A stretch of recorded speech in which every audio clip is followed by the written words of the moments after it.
Hi, everyone. I hope that worked. Can everyone let me know if they can hear me? Because I struggled. I pushed the go live button and then it didn't work straight away. So if you can just let me know.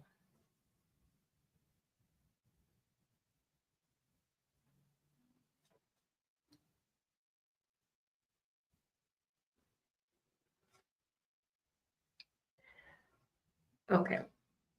I hope everyone's good. Thank you so much for watching this live. I'm not expecting it to be a busy live or even a long one. This is kind of like a little bit like a practice because this is like a fear of mine going live by myself because I'm not good with technology, so there's like a lot of buttons. But I hope everyone's good. Hi, everyone. Hey, CJ and Caddy and Kid Kitty. Thank you so much for being here, guys.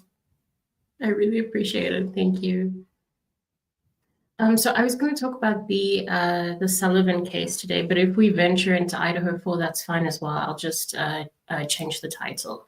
But do you guys know about the Sullivan case? Do you know much about it? Because I didn't know, I hadn't looked into it a lot until like 2 days ago. And then I just decided that I wanted to kind of get into it a little bit with you guys because there's a lot of stuff that's going on, especially on social media with regards to the parents and all of that. So I wanted to get your guys' thoughts on that because I haven't actually decided what I think.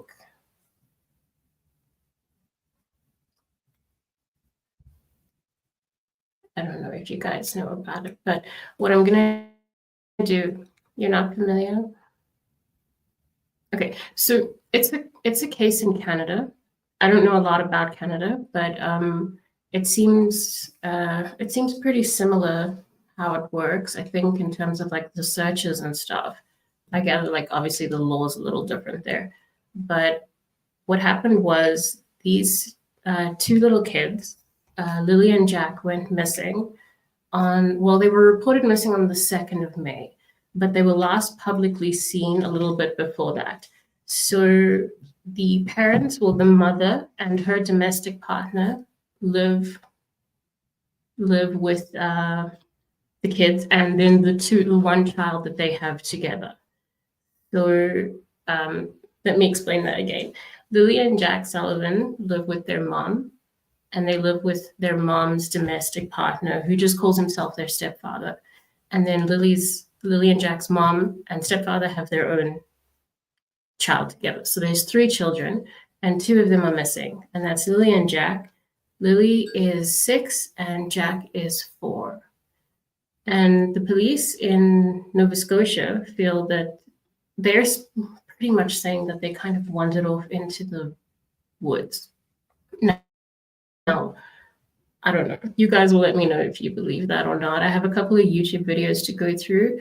But first, I want to show you guys pictures of their house. Not that I, want to comment on their house, but this is kind of the environment that we're talking about. So let me show you this quickly.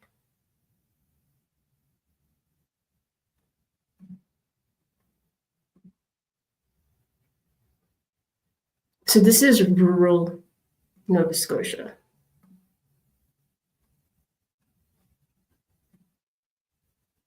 Can you guys see that?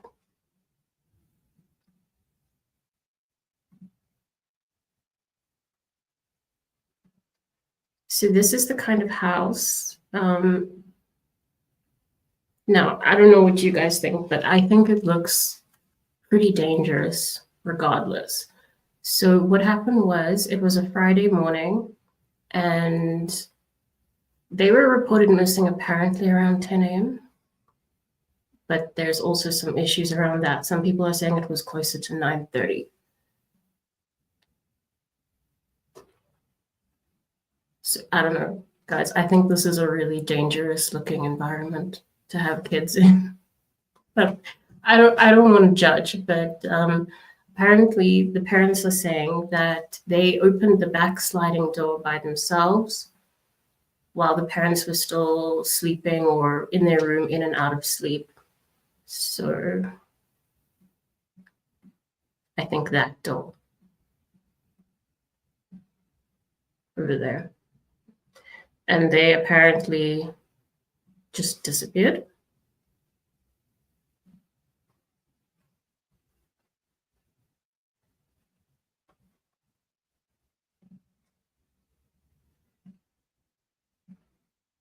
So as you guys can imagine, that's the stepfather. There's been like quite a lot of query around whether maybe something happened, like I don't know, like something like maybe they got hurt in that environment there, because it is kind of hazardous, as you can see. And then they say that it's also really close to these woods where the terrain is pretty difficult. So people have been comparing this case to Summer Wells. They've also been comparing it to Sebastian Rogers a lot, and there are some similarities. But I don't know. I was pretty shocked when I saw the condition of the house.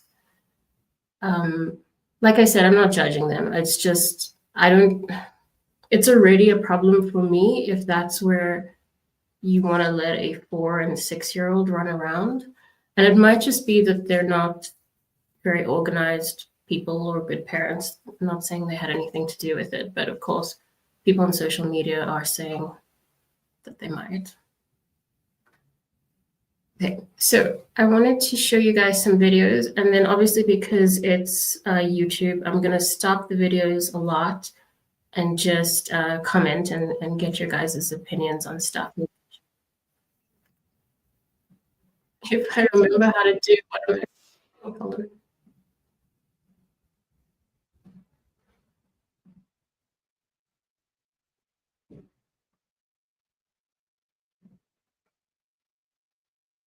I'm vanished without a trace in rural Nova Scotia. Here's everything we know about what's happened since their disappearance. Around 10 a.m. on the morning of May 2nd, 6-year-old Lily Sullivan and 4-year-old Jack Sullivan were reported missing from their home on Gairloch Road in Lansdowne Station. The children's stepfather, Daniel Martel, told CBC the siblings were out sick and not at school on Thursday and Friday.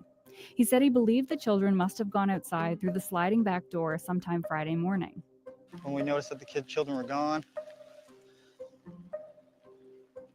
immediately jumped in the vehicle, surveyed all the areas, many dirt roads, many culverts as I could, and waited for the police to get there.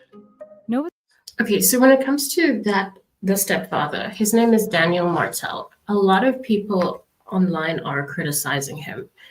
And I don't know, I don't think that there's that much wrong with him, but I think that there's this like kind of misconception that it's usually going to be the stepfather who's behind it. I don't feel that. I don't feel that he's that suspicious. Also, I want to say that he's apparently been very active in searching for them. So what I didn't mention is that the parents' names are Daniel Martel. He's the stepfather, and the mother's name is Malia. Let me get this right. Brooks Murray. She has 2 last names. And on the day that these kids disappeared, those 2 broke up. They had a huge fight, and Malaya left. And she went to go and stay with her family in another town. And according to Daniel, she's blocked him on all of her social media, and she won't speak to him. So that's something that's really strange. And we're going to see an interview with the mother as well. Look, I know that a lot of people are attacking them, and I don't want to be somebody doing that as well, but I find the mother a little bit strange. So that's why as well, I want to get like your guys' opinion on that. But I don't know. I don't feel that the stepfather, I don't know. Let's see how it goes. Let's see what you guys think. Nova Scotia RCMP said they believed the children wandered away from their home and there was no evidence of abduction. That morning, a vulnerable missing person advisory was issued in Pictou County, and the organized search for the kids began in the heavily wooded area surrounding the family home. Volunteers searched through the night. More than 100 people were called in to help. Helicopters, drones, and police dogs were also part of the search. On Saturday, May 3rd, officials were optimistic the children would be found. It's a huge wooded area with lots of potential So we're just keeping all avenues open and ensuring we're covering off the entire area with a very structured search. Around 5:30 that night, RCMP issued a wider alert to Pictou County and surrounding areas. On Saturday, the children's mother, Malaya Brooks Murray, spoke to CTV News. She said she was hopeful and that she just wanted the kids home. The search continued on Sunday, May 4th. So just to jump in there, when it comes to the things that Malaya has said, she's been very adamant that she wants an Amber Alert issued. And the authorities have told her that this kind of case, the circumstances don't warrant that because there's no sign of an abduction. But she's really insisting that she wants an Amber Alert issued. And they're treating this as, missing persons, but they really seem to be quite sure that it's not an abduction. And I'm not really so sure why they feel that, like what it is that makes them that sure. Also, the mom has spoken to the media like twice and then she kind of disappeared. So it's a little bit difficult to know why she wants that. But, the parents are concerned about this Amber Alert not being issued. The children's stepfather said he wanted authorities to monitor the New Brunswick border and nearby airports in case the children were abducted. Meanwhile, 160 searchers were out looking for the children despite rainy conditions. On Monday, May 5th, police and rescue agencies continued searching, going at all hours. RCMP said searchers had located what could have been a footprint on Saturday and expanded the search effort in that area. That night, 4 drones with thermal imaging technology were used to look for heat signatures in the woods. Tuesday, May 6th marked 5 days since the children went missing. A Nova Scotia RCMP spokesperson said in an update that the case remained a missing persons investigation. Police are pursuing all investigative avenues, and there's a variety of teams involved who are applying the tools and the skills and the expertise needed to locate and bring Lilly and Jack home. McCann wouldn't say if there had been any sign of the children. The children's stepfather told CBC that after the disappearance, the children's mother left the area to be with her family in another part of the province and blocked him on social media. My mother had to kick some people off the property because they were saying that I did it. I had something to do with it. And I'm the only one here fighting for them, which is sad. The children's maternal grandmother told the Canadian press the family was hoping and praying for the children to come home. On Wednesday, May 7th, Nova Scotia RCMP announced it would scale back the search for the missing kids. We're not packing up, and we're not giving up. Our investigation is broad, and it won't end until we know where Lilly and Jack are and can bring them home. McKinnon said there hadn't been any confirmed sightings of the children, and survivability was unlikely. If we thought they were alive right now, we'd still be out there. He said the searchers covered a 5.5 square kilometer area. Okay, so that's also really important. He did say that if they felt they were still alive, they would still be out there. And in that press conference, I'm not going to play the press conference because there's a lot of French in it as well, which I don't even understand. But when a journalist asked them to kind of clarify that, do you think that they're still alive? They seem pretty sure that they're not. But that is also because they're working on this theory that they wandered off into the woods. And, they're not really touching that idea of were they abducted. Yeah, roughly the size of Halifax's downtown that was heavily wooded.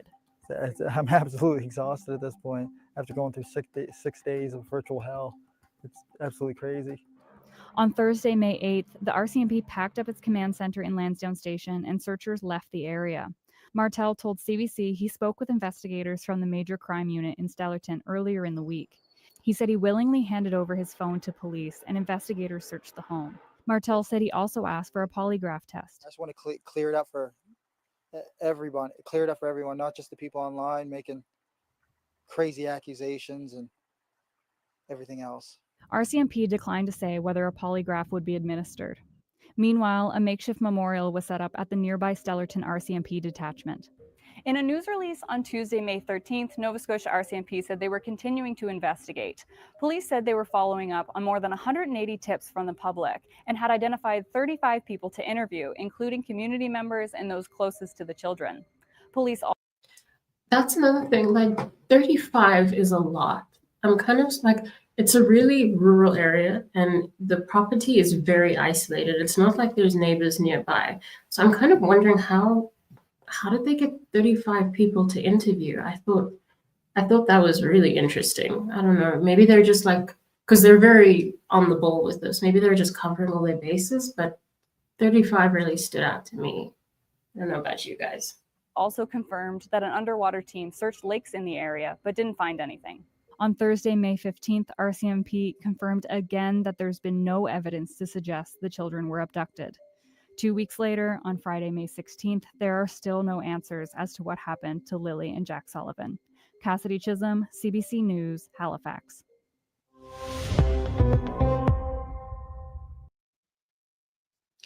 Okay, so that was kind of like,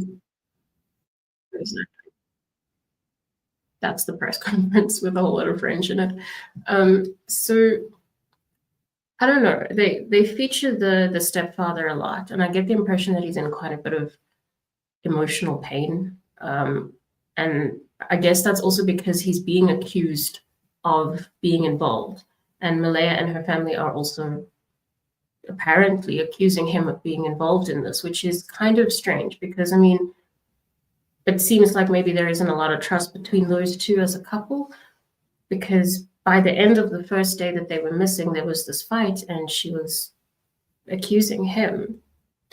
But let me check some comments quickly because I wanted to say hi to everyone.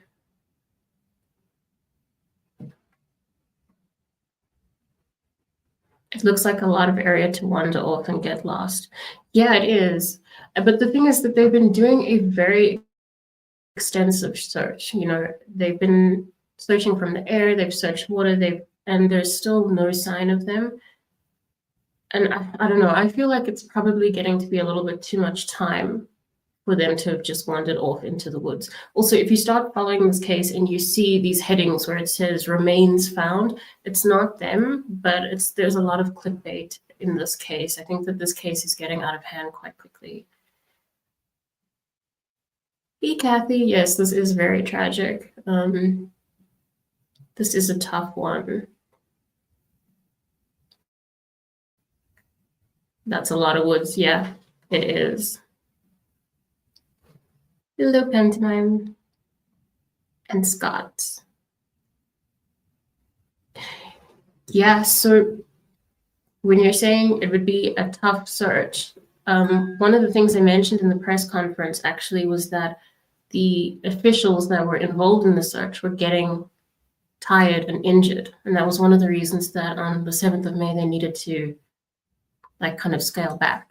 But then they did resume the search around the 16th of May, but they haven't really given feedback on whether they're still searching. I don't know if they are. Airplanes don't just fall out of the sky and children just don't go missing. Key events take place with the horrific effects of what takes place in real time. Exactly. And that was one of the things why, one of the main things, like the environment concerned me a lot. And I'm not just being like a neat freak and saying, well, they had a messy house. There's something, I don't know, like, it's just, firstly, it's a safety thing. And I'll get into the parents' different accounts of what happened.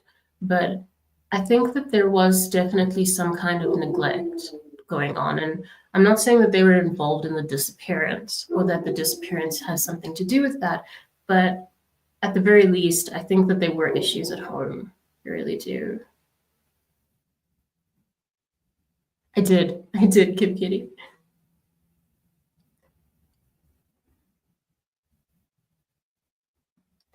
Okay, so when it comes to the parents, I keep saying parents, and it's mom and stepdad. And again, people online are complaining and saying it's not a stepdad because they're not really married, but he was a civil partner and the two of them had their own child together. I think it's perfectly acceptable to call him a stepdad. What happened was, the story that the mother has given is that she woke up and she heard the kids playing in the room next door or a room nearby. And then she was falling in and out of sleep. And then when she woke up again, she couldn't hear them. So she asked her partner if he could hear them and he said no. And then at some point after that, they decided to call 911. And his story is that he was up early and Lily was in and out of the room a few times, and Jack was doing something in the kitchen, and I think he said he was playing in the kitchen, so he kind of knew where they were, but then he doesn't explain how he realized that they were gone, as far as I know. So there's inconsistencies between the two of them, and they both kind of talk about how it's difficult to hear the sliding door at the back, and they assume that the kids opened the sliding door and left. But what's weird about that story is that they talk about a backpack that Lily had with her, and they talk about what she was wearing. Now, I know that they could have known what she was wearing because those items are missing, but at the same time, it sounds strange for a 6-year-old to pack a backpack to wander off, you know? Like, I feel like they would just wander off, you know, not pack a bag. I mean, maybe a teenager would pack a bag and wander off, but I don't see a 6-year-old doing that. But then again, look, I'm not a parent. Let me know if you think that's something noteworthy. But look, the stepfather did say that he started looking right afterwards. He said that he looked around for 10 minutes in the car, and then he came home and started looking on foot. So that's it's all good and well, but these are stories that are coming from inside the home. And the last person to see them outside of the home, like not a parent, was the bus driver who dropped them off after school on Tuesday. And they were reported missing on Friday. So there's a whole lot of time in between there, because Wednesday was apparently some kind of a holiday where, you know, you don't go to school. Something in Canada that they were doing. I don't know what they do in Canada, but there was no school that day. And the Thursday, they said that neither child went to school, according to the parents, because Lily had a cough. And then they were reported missing on Friday. So there's a whole lot of time that if for whatever reason you don't trust the parents, there's a big gap, I think. And the problem with that is it kind of bothers me that if she had a cough, they were okay with them playing outside the next day. Like, was she well enough to go to school or not?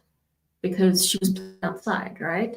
So I think what we'll do now quickly is just go through the mom's I think she's done 1 or 2 interviews.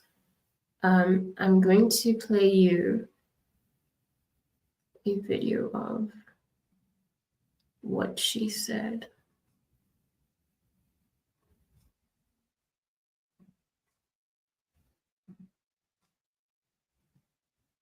If I can find it.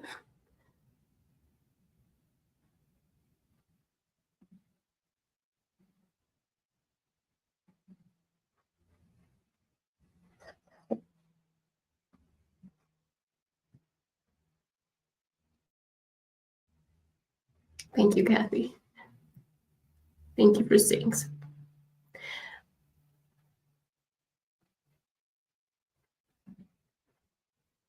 So when it comes to her story, again, I'm not being accusey, because I have actually warned social media people to stop bullying them. But I don't know, I have some issues with her story. Let's see what you guys think. What happened was we woke up, I heard them playing in the next room beside us, and I was drifting in and out of sleep. And they're not the type of kids that we tell them not to go outside on their own. We always make sure that we're out there with them, watching them. And they happen to just get out that sliding door, and we can't hear it when it opens. And they were outside playing, but Okay, like I said, I'm going to pause it a lot so that I don't get in trouble as well. But did you guys notice she has this huge emphasis on the word playing? Like almost as if there's some kind of a disagreement about what the kids were doing outside actually, because she's so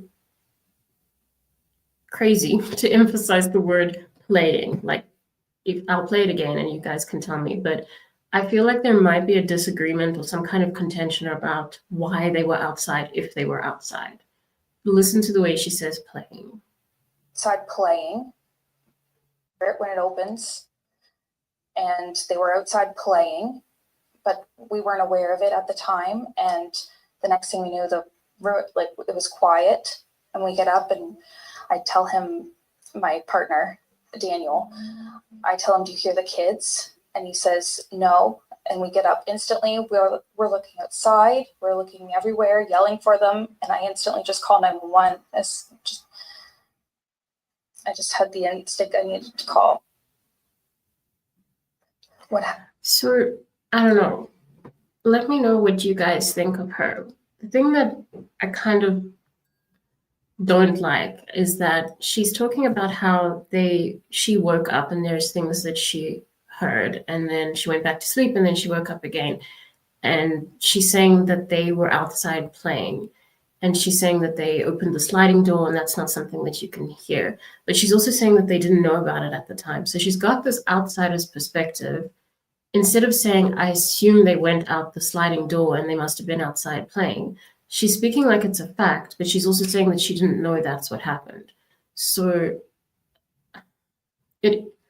it's like she's describing something and forgetting that she's not supposed to know that, if that makes sense. I'm going to play it again, and maybe I'll play it a few times and see what your guys' comments are. What happened was we woke up, I heard them playing in the next room beside us, and I was drifting in and out of sleep. And they're not the type of kids that we tell them not to go outside on their own. We always make sure that we're out there with them, watching them. And they happen to just get out that sliding door, and we can't hear it when it opens. And they were outside playing, but we weren't aware of it at the time. And the next thing we knew, it was quiet, and we get up and I tell him, my partner, Daniel, I tell him, do you hear the kids? And he says, no. And we get up instantly. We're looking outside. We're looking everywhere, yelling for them. And I instantly just call 911. I just had the instinct I needed to call.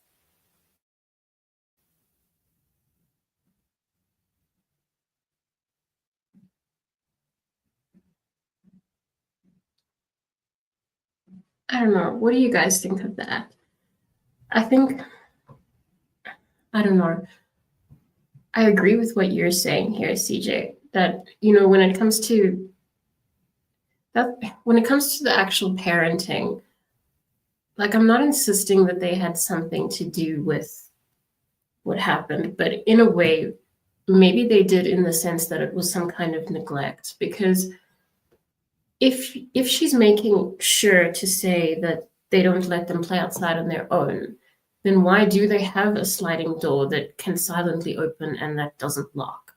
Because the environment outside looks hazardous. Like, their backyard, to me, looks more dangerous than the woods they're supposed to be lost in.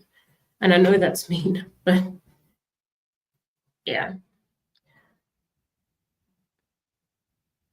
Why make sure to say that you can't hear it? Right, exactly. So it's like, it's a little bit of a worry when they kind of want to add in things that weren't asked. But then again, like, we don't know what was asked. But it did feel like she was making sure to say that. I don't know. I don't know about either parent, but I think that the fact that they had such a dramatic rift the moment this happened is kind of strange. I really do think that it's strange. And I also think that the gap in timing is strange, because the bus driver from their school said that, he definitely dropped them off on that Tuesday. And I don't think that he made a mistake. So everyone's saying that they went missing on Friday, and that's the 2nd. But if you're suspicious of the parents, and this is, just speculation, again, what was going on in all of that time? And why would both kids not get taken to school because Lily has a cough? I don't know.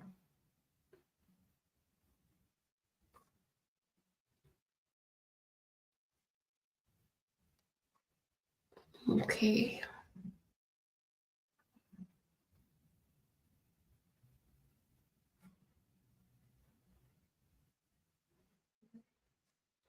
I'm just quickly going back to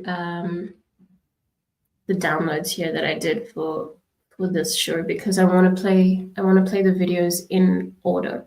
So that video that we just watched, and I'm going to put all of the links to the videos in the description of this one, and I'll put them in chat at the end. That video that we just watched was from 11 days ago, and now this one is from 7 days ago. So I'm trying to make sure that they are chronological for you guys.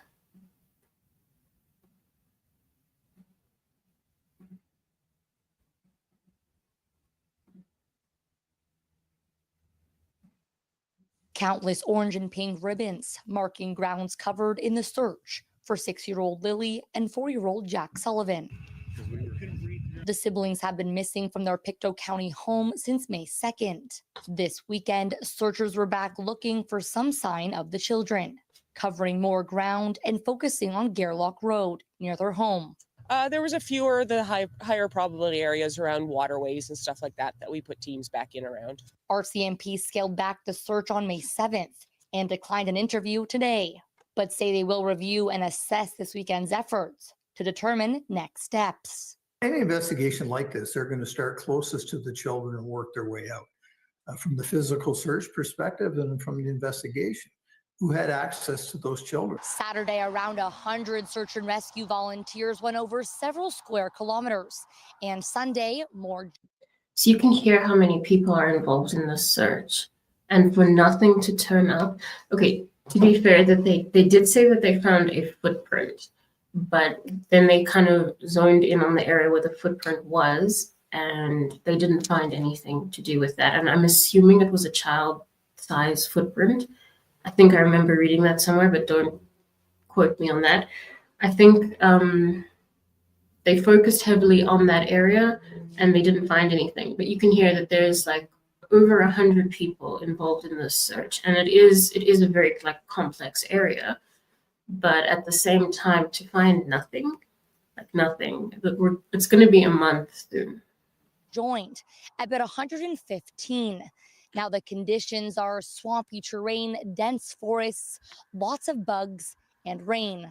Come back in with fresh people and cover more areas because we haven't resolved the situation yet. We just want to find these children and bring them home. For the family, Pure exhaustion at this point. I mean, sadness just turns to anger because there's no answers. And I mean, I don't know if we're ever going to get answers. And now that they haven't found anything there, they have to determine their next steps based on tips and investigative leads. But investigatively, you know, if those kids are not in that bush, then what happened to them? Martel has the same question and wants all resources exhausted. Bring cadaver dogs. They search for anything they can find. I want as much as they can do. Today, Premier Tim Houston commented on the search that has gripped the province. This is a devastating two young children missing. It's hard on the entire community, and certainly nationally, it's getting a lot of exposure. Search and rescue will only return to the area at the request of the RCMP. Emma Convey, CTV News, Lansdowne State. So, yeah, as far as I know, the latest that I heard was that the search was scaled down and then they resumed it. But they, as far as I know, they haven't really said what the status of the search is right now. CJ says they were abducted. You know, I think so. But the authorities they seem pretty adamant to say that they weren't. I mean, they haven't exactly ruled it out as far as I understand, but they don't seem to be exploring that option exactly, except for maybe one thing. Which we'll get to. I have a video on it, but they have been looking at the neighbor's CCTV footage, and they've asked for footage that goes further back from when they were, missing or reported missing. So the only thing that I can think for that is that they possibly are looking for people who were in the area, maybe watching the area. I don't know. Mom seems more sus. I agree with that. Like, I feel that the stepfather is genuinely quite concerned and like very involved. And I don't know, like he doesn't seem to be wanting to shy away from any resources. Like he's saying, bring the dogs, do whatever you need to. He is there searching. I don't know about the mom. And I don't want to, like, because she's been so quiet, it is a little bit difficult to say. But there are some red flags, let's say. Let's just say that.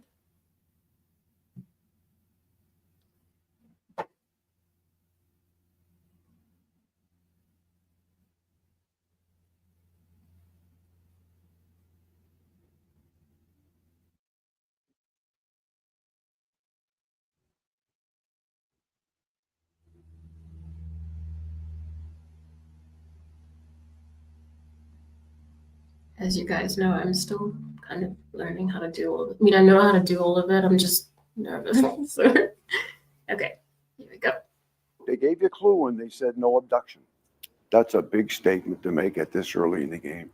It's been 24 days since Lilly and Jack Sullivan were reported missing from their home in Lansdowne Station. Family members have speculated the children were taken, but police have remained adamant they do not believe the siblings were abducted. According to Nova Scotia's recently updated policing standards, abduction is defined as when a person under 18 years of age or a vulnerable person is taken without the permission of their legal guardian. Jim Hoskins is a retired HRP officer and former major crimes staff sergeant. Despite not working the Sullivan case himself or being privy to any information regarding RCMP's ongoing investigation, he can see only two remaining possibilities. What I see from the outside, there's only two options here. Criminal involvement, search, they haven't found them yet. They legitimately got lost in the woods. I felt, okay. So I don't know, the thing is that when they're giving this definition of what abduction is, they're saying, that this person, people under the age of 18 or vulnerable people are taken without permission. And for that reason, they're saying that they're not looking at this as an abduction. But how do they know what is and isn't the case if they have no evidence? It's kind of backward to me in a way, because they're giving the definition and they're saying it doesn't fit it, but you don't know what fits it because you don't know what happened because you haven't found anything, right? I mean, isn't that logical? Don't you guys think?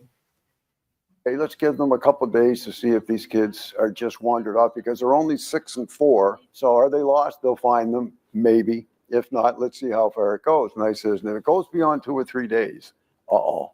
That was my reaction. What's next? Uh-oh. A feeling felt across the province that could be driving public obsession with this case. Canada in 2024, there were just over 30,000 cases of missing children. The vast majority of those cases involve runaways or they involve teens.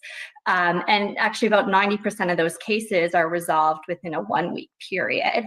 So anytime cases deviate from that, right, I think that is going to draw in the public. And of course, there's the public's desire to see it resolved. Although Stevens cannot comment on individual cases, she says when children in particular go missing, this tends to be harder for the public to digest. It taps into a lot of the fears that for example, parents might hold about the safety of their children. But it's really important to remember that of those, for example, 30,000 cases, about 0.1% were cases of like a stranger or parental abduction. Despite rumors online of criminal motives and cover-ups, Lilly and Jack's stepfather, Daniel Martel, has refuted all claims of his involvement, offering to take a polygraph test. And Hoskins says there's still a chance the children are close by. You can't write it off and say they're definitely not in the woods. I can still say you can get overlooked. You can overlook bodies. Searchers were back in the woods. I mean, I agree that you can't overlook it. Well, I don't know, maybe people online are being a little bit like they're getting ahead of themselves. I just really question why they're so sure that it is what they're saying it is. Like, if they were coming out and saying, we don't know, then I would feel a little better about it. But like, what do they know that they're not considering this option of abduction? Also, I suppose Canada seems to be a little bit more like my country, where there's not a lot of information available. Like, I think in your guys' country, you have more access. So maybe it's just that they're not saying something, but I mean, that kind of seems unlikely to me. I think that they would say so. Near the home a week ago, but there have been no significant updates since. In all his years as a police officer, Hoskins says what strikes him most is the probability of something like this happening. It's bizarre. If you ask me what was bizarre, I'd say in this case, 2 with this particular family, 2 are gone. Ella MacDonald, Global News. Countless orange. That's a good point that I didn't think of as well. Like, 2 of them, I mean, did they like discuss it and decide to run off, or did the one like follow the other? I still find it strange that a 6-year-old took her backpack. Like, I feel like taking your backpack is something your parents tell you to do at that age. Like, where did she? It's not wandering off if she planned it to that extent at the age of 6. I don't know. I don't know, but you guys will let me know what you think. And that keeps happening.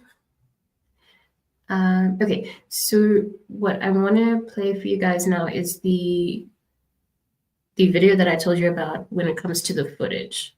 And it's a really quick video, and then I'm going to put all of the links in chat, just so that I have done this responsibly.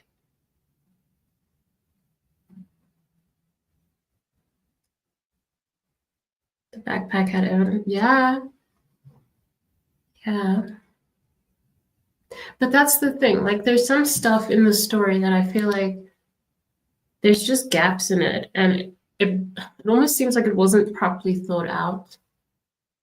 Like, how do they know the things that they say they know, really? Like, how do they know they were playing outside? I get that the backpack is missing, probably, and that's why they're like, okay, they took the backpack with, but they have this outsider's perspective so often where they're just presuming to know things. I find the backpack really weird, but I guess, like, what do you guys think is the weirdest thing about this whole case? Because what I find the strangest thing is this huge fight and then like breaking up on that day. I mean, I know that sometimes this happens where couples like can't cope with the stress of the situation, and then they'll argue and maybe they'll blame each other and they'll split up and stuff like that. But this was super abrupt, and it seems like Malaya's family is really accusing Daniel of being involved straight away, like on that same day. How did they know that there was something to be involved in that early? Why weren't they assuming as well that they had just wandered off? It's strange. It's strange to just suddenly start accusing your own partner and then leave the area. And look, it was his house. So if they were going to break up, maybe she had nowhere to go, and she needed to go to the neighboring town because that's where she had family. So I get, like, I know it is strange that she went to a whole other town, but she could have come back to help search. You know what I mean? I don't know. So much like Quentin. I don't really know the Quentin Simon case at all, but I am going to look it up now. Well, not now, but after this.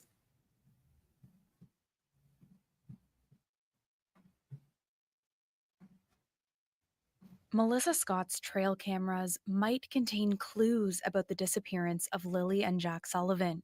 RCMP asked her for days of footage as the investigation into the missing children approaches the 3-week mark.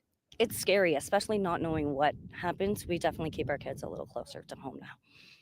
The 4- and 6-year-olds were reported missing from this home on May 2nd. I'm sorry, but look at the home. Like, I don't know. And I mean, while we're looking at the home, let me also say something that I forgot to mention.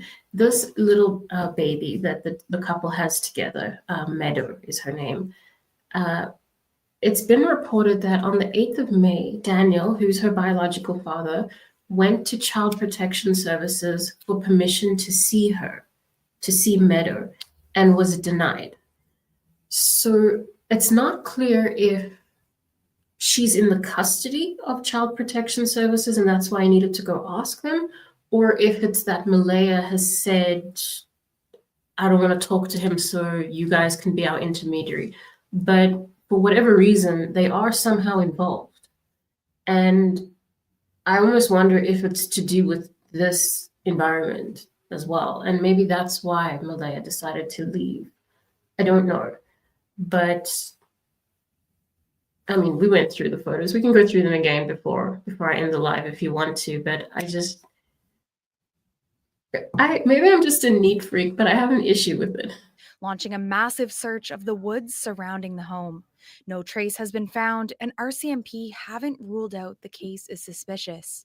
This is some of the footage Scott gave police. She says RCMP major crimes officers came to her home this week, asking for everything on her 7.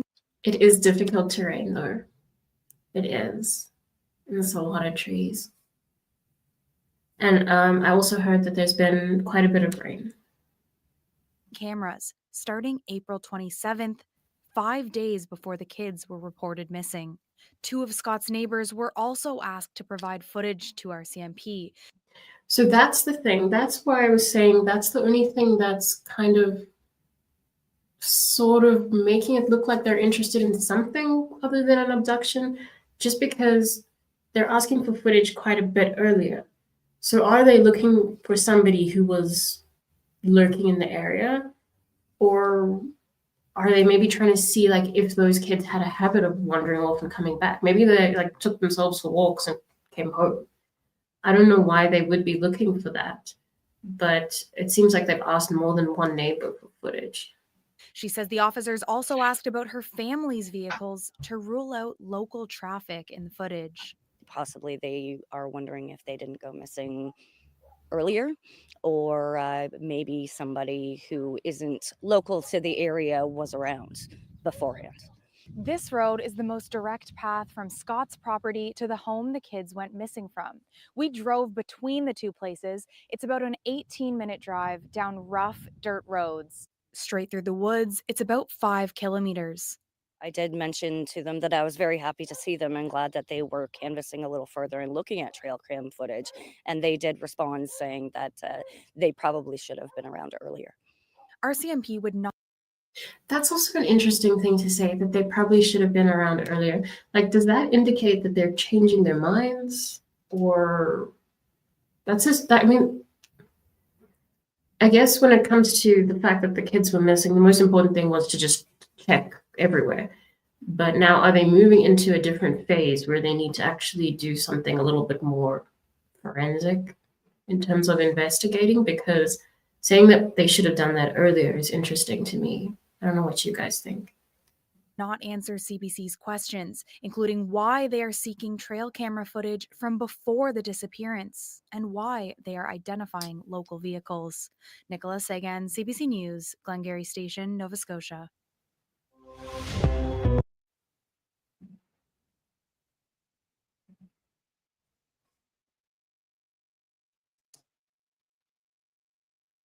I will look into that case though. Definitely. I agree with you about it being lazy. Like, also, it sounds to me from the stories that they gave that the kids were up and like all around the house before they got out of bed, according to them. And we already know that they have one child who's not well. She had a cough, so she wasn't well enough to go to school. Why was she well enough to sort of be traipsing around the yard, you know? And the little boy was in the kitchen by himself. He's only 4. Also, you know, like they've described what they were possibly wearing. So he was possibly wearing blue boots with dinosaurs on. She was possibly wearing a pink top, pink pants, and pink boots. So that means unless those are like PJs, that also means that those kids got up and like dressed themselves to leave the property. I don't know. I mean, maybe that is what they slept in, but then again, like, it just doesn't seem like the parents were that involved. And there's a lot of rumors on social media and stuff about the parents. And some people are saying that the neighbors said there were a lot of cars and there was a party the night before. But like none of that seems to be confirmed. So at this point, that's just, you know, what people are saying in Facebook groups. So something happened when they were asleep. Mom woke up and found out, hurried up and covered up before. I mean, yeah, look, a lot of people are suspicious of him. I'm not that much, just because I feel like he's very involved and he's very worried. I'm not completely saying that I'm suspicious of her, but if I was going to be suspicious of one of them, it would be more her. But, you know, it's just strange to me that she left. That's all. And maybe she has her reasons for it. Apparently, one of the news outlets did phone her home, where she, like her family home where she went to. Somebody else answered the phone and said that she's been told not to speak about the case. So I don't know, because Daniel is speaking a lot. You know, all of the interviews are of him. She spoke a little bit. There's another interview that I heard of hers, but it was just audio and I can't find it. But I mean, I can tell you guys that in there she was saying that she was upset. She was saying that it was very difficult for her the first night to not have them in their beds and that she wanted them home. And then she said something weird. She said that she wanted them to put out an Amber Alert, also because they could have been abducted. She said it was a possibility. And also that people were texting her asking about the kids being missing. So it's not like she was letting them know. They were finding out and messaging her. So it sounded almost like she was saying an Amber Alert would make it a bit more convenient so she didn't have to let people know. If I cover this again, I'll find that, but I found it weird. I found it like a really weird thing to say. But yeah, party the night before makes you wonder about possible predator. Yeah. So I think it was a neighbor who said that there were a lot of cars around. But again, I mean, I don't know. From what I understand, the properties are very, very spaced out as well. So what I want to quickly do before I end it is just show you guys some pictures. Actually, wait, let me post the links to all the videos.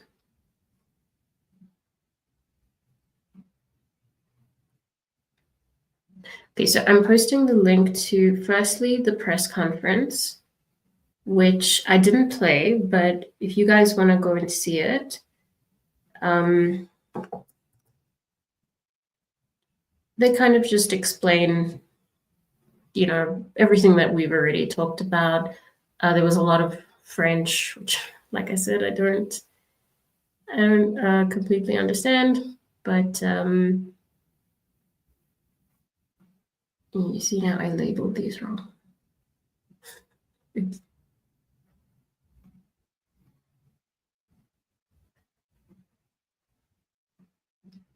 This is the first video that we watched.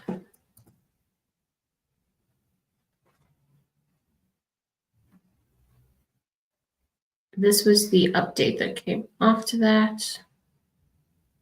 I'm not doing this in a very organized way because I didn't plan this properly, but I just want to make sure that you guys have all of these links, and I will make sure that they're in the description as well with proper titles. And then this is the one that came afterwards with that former police officer who was saying that you can't really rule out that they are in the woods, but he was expecting some kind of evidence after 2 to 3 days. And then this is the last one with the neighbor and the trail camera. And as I said, they will be in the description in a much more organized way than this. Apologies. Okay, now I want to show you guys some pictures before I end.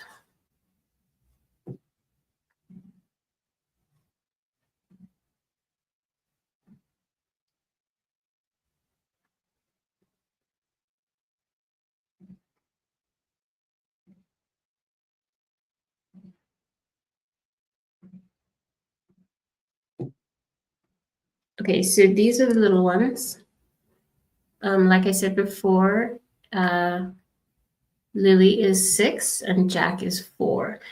There have been rumors, or I don't know if they're rumors, but it's not very clear about whether they do have autism. I think maybe they have mild autism, because some family members have said that they do, but in one of the interviews that one of the 2 interviews that the mom did, she said that they just struggle at school.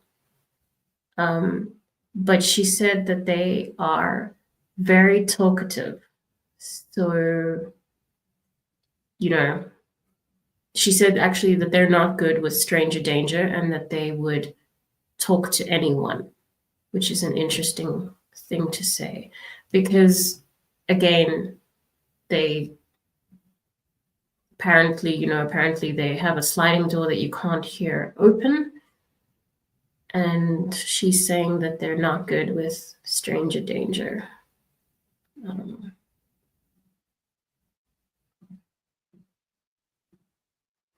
Here's the poster. If you guys want to screenshot it, I don't think that there's anyone here who's from Canada, but maybe on replay.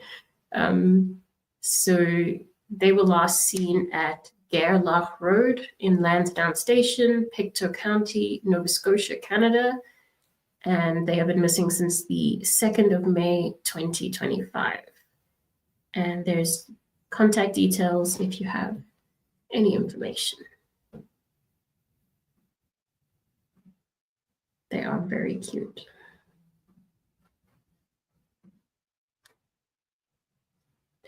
Okay, so that was all I wanted to cover. I wanted to keep it at an hour, and I see I kept it at 58 minutes, so I'm quite pleased with myself. I don't know if anybody has any questions or anything that they want to know before I end the stream. And I do want to just thank you guys for being here, because like I said in the beginning, I was really, really nervous. I might try this again tomorrow. Maybe Idaho Fall. We'll see. So young, so innocent. I know, they really are little. And it's kind of heartbreaking to hear them talk about how friendly they are, because would they just walk up to anybody and talk to anybody? The mom said that they will talk your ear off. So, yeah. Thank you, Caddy. Thanks so much to everyone. Really do appreciate that you guys are here. And it'll get better.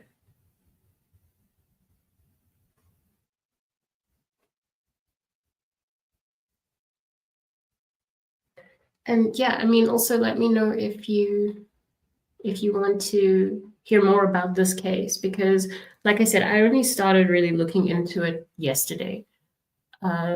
So I just made sure that everything that was confirmed was in this video. But like the people at the party, I am going to look at as well. Social media has gone a little bit crazy.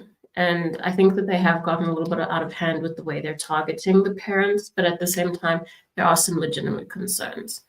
So I was trying to keep it kind of balanced as well. But yeah, let me know what you guys think. If anyone is here on replay, then they can leave me a comment. Yeah. I know it's about that. It's sad, though. I will cover it more then. Thank you, Caddy. All right. It's an hour now. Thank you, everyone. I'm gonna end the stream. Again, thank you so much for being here. I hope that everybody has a great day. Bye.